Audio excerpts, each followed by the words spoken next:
I am a singer Cambodia ឧបត្ថម្ភធំដោយម៉ាស្ដារថយន្តពេញនិយមនឹងតែងតែឈានមុខគេជានិច្ចឃ្លាបង្កើតភាពស្រស់ស្រាយកំចាត់អង្គែមានសល់លីហួរវេលុយផ្ដល់សេវាកម្មផ្ទេរប្រាក់ប្រកបដោយទំនុកចិត្ត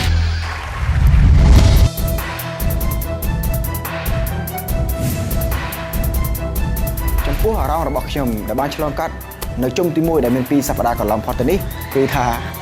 មានអារម្មណ៍សប្បាយពីព្រោះអី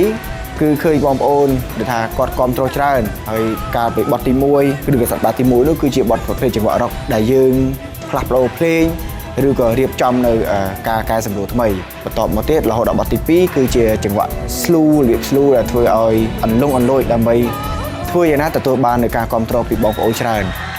ខ្ញុំសប្បាយចិត្តខ្លាំងណាស់ដែលបានឃើញ Zono បញ្ចេញសមត្ថភាពគាត់បាន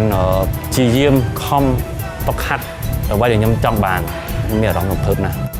ហើយខ្ញុំក៏សប្បាយចិត្តដែលខ្ញុំបានឆ្លងនៅជុំទី1ហើយបន្តមកដល់ជុំទី2នៅក្នុងរាត្រីនេះនៅក្នុងជុំទី2នេះខ្ញុំបានស្វែងរកអ្វីដែលប្លែកដែលខ្ញុំបានបញ្ចូលភ្លេងដូចជាលក្ខណៈបែបអូប៉េរ៉ាក្លាស៊ីកលាយនឹងរ៉ុកបន្តិចឥឡូវយើងបានរើសបទថ្មីហើយសម្រាប់ជុំទី2នេះហើយខ្ញុំមើលទៅបទហ្នឹងដូចខ្ពស់ដែរហ្នឹងចំពោះបទនេះគឺសំខាន់គឺសុខភាពព្រោះត្រូវមានកន្លែងខ្លះវាមានយើងត្រូវប្រើសម្លេងខ្ពស់បាទជាចំណុចដែលយើងគួរតែប្រយ័ត្នប្រុងចិត្តចំណុចហ្នឹងហើយបទនេះដែរបទផប់រ៉ុកទេតែខ្ញុំបានលាយបញ្ចូលបន្តិចដើម្បីឲ្យមានអារម្មណ៍ប្លែកបាទតែយ៉ាងម៉េចយ៉ាងណានោះគឺតើដឹងតែសង្ឃឹមថាពួកយើងនឹងធ្វើបានល្អប្រឹងប្រែងបាទខំប្រឹង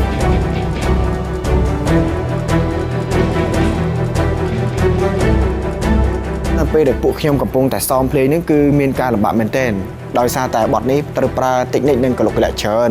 ប៉ុន្តែយ៉ាងណាក៏ដោយក៏ខ្ញុំនៅតែព្យាយាមធ្វើឲ្យបានសម្រេចនៅដល់ថ្ងៃដែលយើងត្រូវសម្ដែង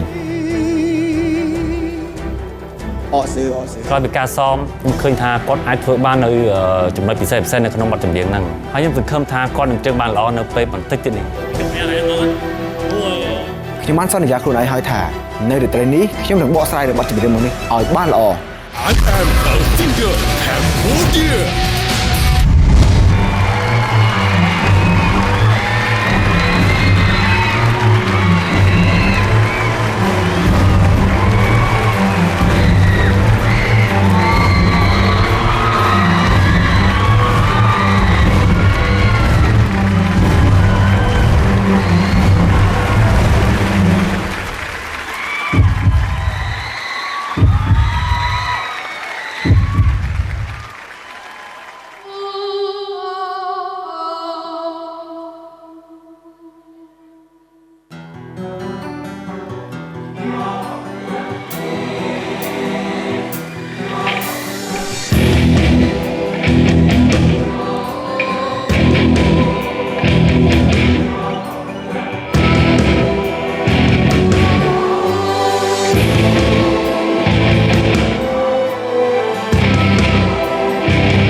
បទចម្រៀងឬតែគេច្រៀងពីរឿងស្នេហាស្ដាប់ចំតែបទឈឺផ្សានឹកដល់រឿងខ្លួនឯងរឿងពិតធ្វើភ្លេចមិនជឿបែរជារឿងដែលគេសំដែងរឿងរ៉ាវស្នេហាជាក់ស្ដែងមិនដូចរឿងនីតិនឹកមនុស្សម្នាក់មកដល់ពេលនេះគេមិនឈុំស្រឡាញ់ខ្ញុំសូមទុកផងដែលបងទុកឲ្យអូនយំតែម្នាក់ឯងនឹកមនុស្សម្នាក់ដែលខ្ញុំបានទុកគេចោលនៅនឹងនាងផ្សេង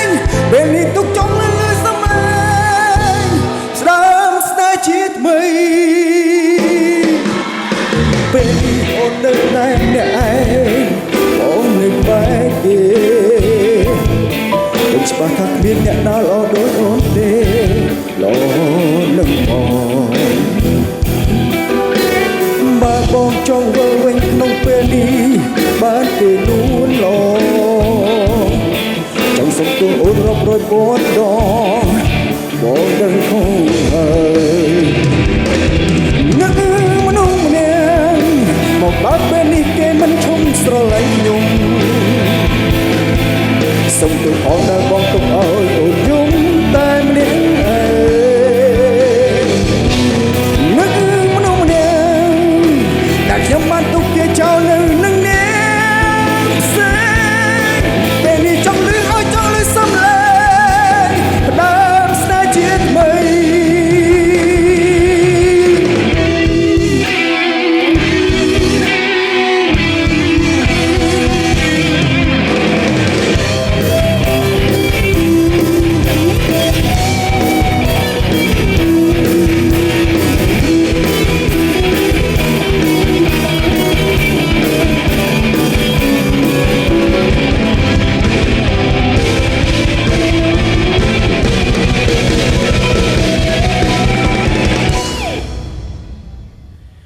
នឹកមនុស្សម្នាក់មកដល់ពេលនេះគេមិនឈុំស្រឡាញ់ខ្ញុំសុំទោសផងដែលបងទុកឲ្យអូនយំតែម្នាក់ឯងនឹកមនុស្សម្នាក់ដែលខ្ញុំបានទុកគេចោលនៅនឹងអ្នកផ្សេងពេលនេះចង់ជួបឲ្យចង់លឺសំឡេងផ្ដើមស្នេហ៍ជាថ្មីនឹកមនុស្សម្នាក់មកដល់ពេលនេះគេមិនឈុំស្រឡាញ់ខ្ញុំសុំទោសផងដែលបងទុកឲ្យអូនយំតែម្នាក់ឯងនឹកមនុស្សម្នាក់ដែលខ្ញុំបានទុកគេចោលនៅនឹងអ្នកផ្សេងពេលនេះចង់ជួបឲ្យចង់លឺសំឡេងផ្ដើមស្នេហ៍ជាថ្មី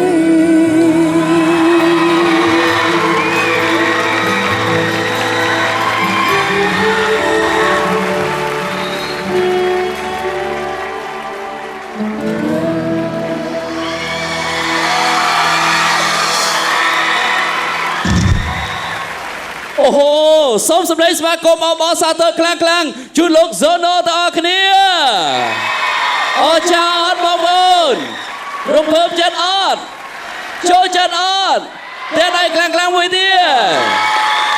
បាទជំរាបសួរលោក Zono ចាជំរាបសួរនិយាយពីនឹកមនុស្សម្នាក់នេះនឹកក៏តែមែនតែនហ្មងបាទនឹកឡើងចង់វាក្បាលមីក្រូហ៎មិនបាទต้องហើយគេហេតុអីបានគេមិនមកទៀតបាទចង់ស្ដាប់តែមួយម៉ាត់ទេថានឹកបងឲ្យអត់វិញណាបាទZonoបន្ទាប់ពីជិះចូលដល់ជុំទី2នេះមានអារម្មណ៍យ៉ាងណាដែរ